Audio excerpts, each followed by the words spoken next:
Hey y'all, it's Mackenzie.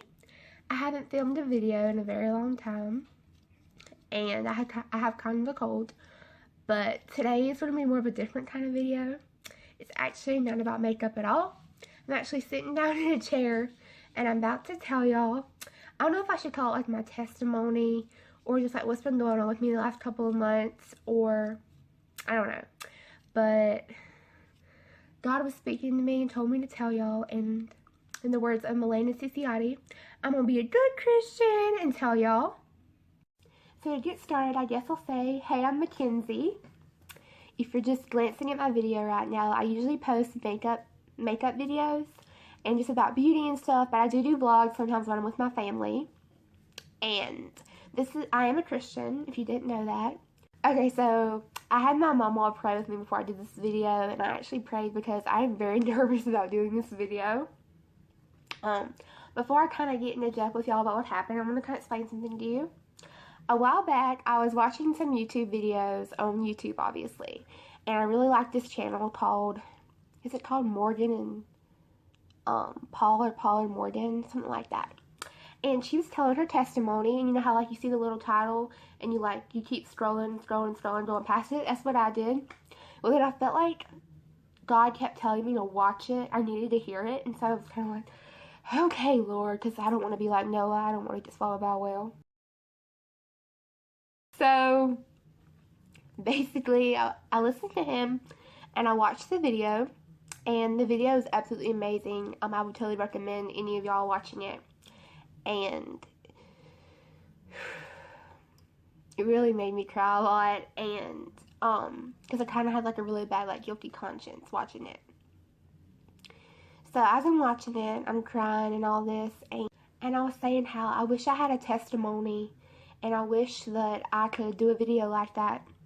Well, then he was like, you have a testimony. And then I was like, my testimony is not good enough and not near as good as hers.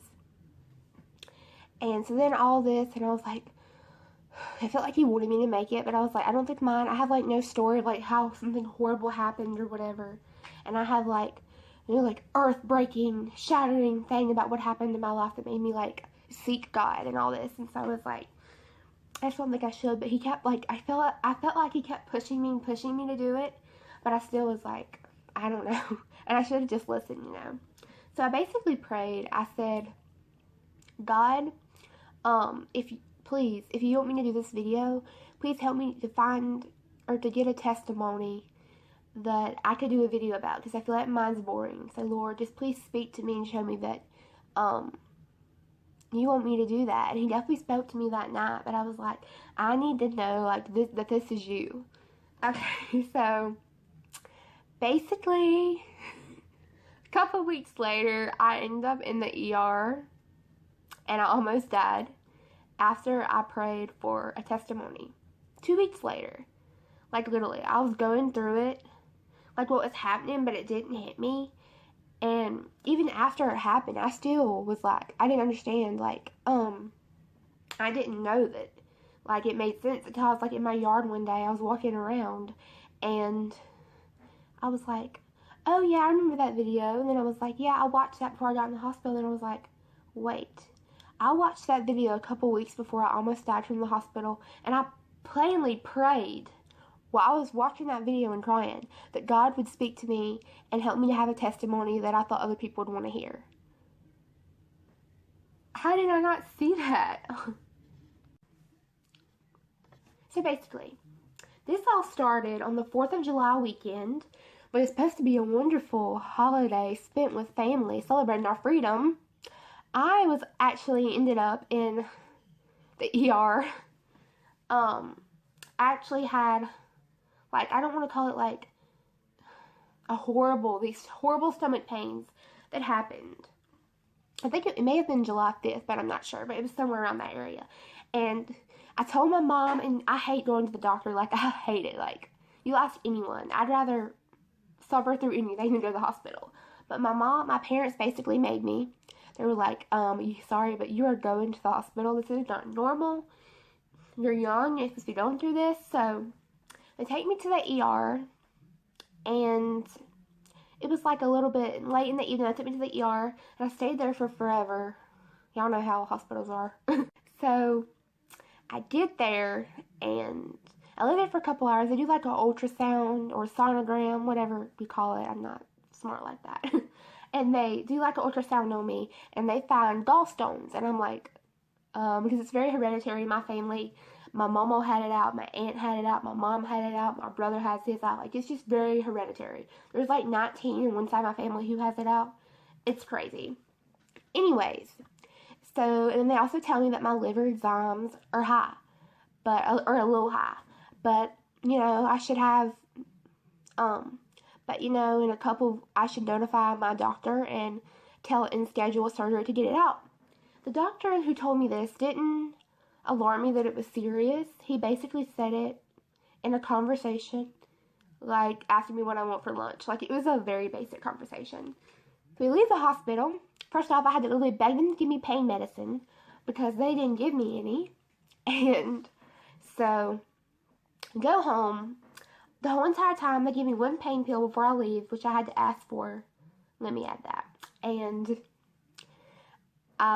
the whole entire ride in the car, I live way out in the country. So, like, if we go to the hospital, it's a ways out there. And so, on the whole entire time in the car and on the way home, and even, like, an hour after I get back to my house, I'm still having the same pain. Like, it has not went away. And so, finally, eventually went away, and I slept it off. But that's not really, like, the bad part of the story. The bad part of the story really happens, let's see. I'm trying to, like, get the, the facts right. So, less than 2 weeks later, on July 16th, I had been fine the whole entire day. But at around 5:30, I started having those same horrible pains, except 10 times worse. And they didn't just last usually, you know, for an hour or two, lay on your stomach, get in the bath, get over it. They lasted for 22 hours. That is the first night that I can honestly say that I got like an hour of sleep. Like, I basically slept through the whole night. 22 hours was crazy. So the next day, I asked my dad to go get me some Gatorade, because Gatorade always seems to, like, make, you know, just keep my, like, settle my stomach. Gets Gatorade, I drink it, and then I throw it up. I drink water, I throw it up. It was on and on and on. Like, it was just horrible. Miserable. I literally felt like I was dying, and I told my mom that. I remember very vividly, I was laying in the, I'm going to try not to cry in this video, because this is just, like, it was so scary. And I'm laying in my bed. My puppy's right beside me licking my face. And I'm just crying like a baby, and my mom just comes in there, and she's super, super sad, and she looks at me and she says, just think, tomorrow you'll get your gallbladder out, you get these stones removed, and you'll feel so much better, and you just feel so great. And I remember very vividly telling her that I didn't think I was going to make it through the night. Like, I literally thought I was dying a very slow death. So my mom starts crying. She looks at me and she says, I'm getting in the shower, and when I get out, I'm helping you get dressed, and we are going to the ER. And I remember very vividly, it was like I've never felt God more than in that moment. As I'm laying in my bed telling my mom that I think I'm going to die, and I think I'm dying, it was the most, this is going to sound so weird, but it was the most beautiful day that day. And, like, to think that I was in, like, this horrible pain, but the day was just so beautiful. And I just remember my window was closed. But, yeah, all this beautiful, even, like, brighter than that lamp or ceiling fan back there, my room was lit up. And I just remember, I'm getting chill bumps just thinking about it. I just remember laying there crying, and I'm praying, and I'm like, Lord, please. I feel like I'm dying. I don't want to die. I feel like I'm too young. I know I've made a lot of mistakes, but please, please don't take me. I want to live my life a whole lot more and glorify you in the process. And so, like, it was so amazing. I've never felt him more. It was like he was hugging me. And for those of you who aren't Christians or maybe don't understand, and you probably think I'm crazy, I'm not making this up. I promise you. Like, it felt like he was hugging me. And I've just never felt his love and anything more than that moment. And so, so my mom gets out of the shower, she helps me get dressed, and we're on the way, and the whole entire time I'm breathing heavy, I can't concentrate, like I was just whacked out. So we get to the hospital, and, you know, they tell me to do the regular, go there, sign papers, wait.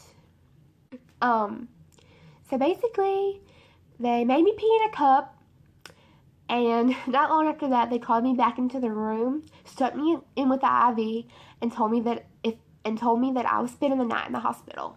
And I was kind of throwing a fit. I was like, no, I did not want to stay in the hospital. I was like, no. Oh, but they did an ultrasound before that. I forgot to say that. They did an ultrasound on me, and it hurt. Oh my gosh, let me just say, it hurt more than anything. So y'all pregnant women out there who have to go through that once a month, I am so sorry. That was so painful. And like, he was pressing around on my stomach where my gallstones were in my horrible gallbladder, which I'll get to in a second. Anyway, so I have an ultrasound, which I think that's what you call it. And so they called me back there, tell me I'm spending the night in the hospital, and I said no. I said, if I'm not having my gallbladder out tonight and these stones removed, I want to go home. You know, can you just give me some pain medicine and let me go home, and then tomorrow I'm having surgery anyway, so I can wake up real early and go get the surgery done. And she looks at me and she tells me and says, I can't make you stay, but I can guarantee you that if you leave this hospital right now, when you wake up in the morning, you will not be here. Honey, if you don't stay in the hospital, you're going to die. And I was just like, I was like, yes, ma'am. Like a tiny little mouse with that feisty girl who had just spoken up was now like, yes, ma'am. So I stay there for a while. My parents eventually get to come back, and they don't understand. They're irritated too. They're like, why does she have to stay the night in the hospital if she's not getting her gallbladder removed? And she tells them, she says, we have to keep her here because we want her to be alive in the morning. And my parents are just like, wow. Basically, after that, she gets the test results back, and after she realized that I was very, very sick, she tells me that since when I went to the hospital on the July 4th weekend, if they would have removed my gallbladder then and my stones, I would have been fine. If they would have done an emergency gallbladder removal, I guess. I'm sorry, I'm not high tech, y'all. I would have been fine, but they waited long enough that my gallbladder got an infection in my, so they waited so long to take my gallbladder out that I had an infection in my gallbladder and an infection in my pancreas, and my liver enzymes were high. So basically they told me that she plainly looked at me and told me that if I hadn't to come in that night, and if I would have waited till the morning, I would have never made it to the morning. She said I would have been dead right now. So I'm so thankful. I'm praising God. I just remember that moment of me lying on the bed. I'm just praising Him. So then I end up staying in the hospital for 2 weeks. And yeah, let me just say, when I went through those 2 weeks, or a little bit longer maybe, when I went through those 2 weeks, you know, I had a lot of physical. I lost a ton of weight, which is one good thing that came out of it. I lost a ton of weight, and I couldn't eat. Eating was the worst thing ever. Like, it was horrible. Like, I could not even think of food or nothing. Like, eating my favorite foods. My parents brought me Dr. Pepper, coffee, gyros, tacos, which I wasn't going to eat a taco because they're like really bad when you're having your gallbladder removed. But it tried to bring me, my brother bought me donuts, and I couldn't eat none of it. All I could drink was apple juice, V8 juice, some orange juice, some other orange juices. I don't know how hospital food is. Anyways, and but I was saying, like, the worst thing that happened, like, the most, I don't even know how to explain this. Y'all are gonna, like, I'm probably being so embarrassing right now. But I feel like, you know, it took a big toll on my physical self because I was so weak and, like, I had no energy. I don't remember a lot of stuff that happened when I was there. It's very vague memories. I probably will never remember. I feel like God has erased that from my memory for a reason. But the physical was pretty tough, but it had nothing on my emotional being. When I got back home and I got back to, like, sorry, I'm looking at the TV, just make sure I look okay. Because my hair is like wacko. But when I got home, it was really hard for me. I just remember every single day I would cry. I would cry because it took a lot out of me and it was very hard for me. And they told me that a couple reasons that I'll never be back. Basically, they told me my pancreas will probably never be the same. For the rest of my life, I will have to watch what I eat because even though my gallbladder is still gone and my pancreatitis is, which is the infection that I got, is healed, my pancreas will never be the same because of all the intensity it went through.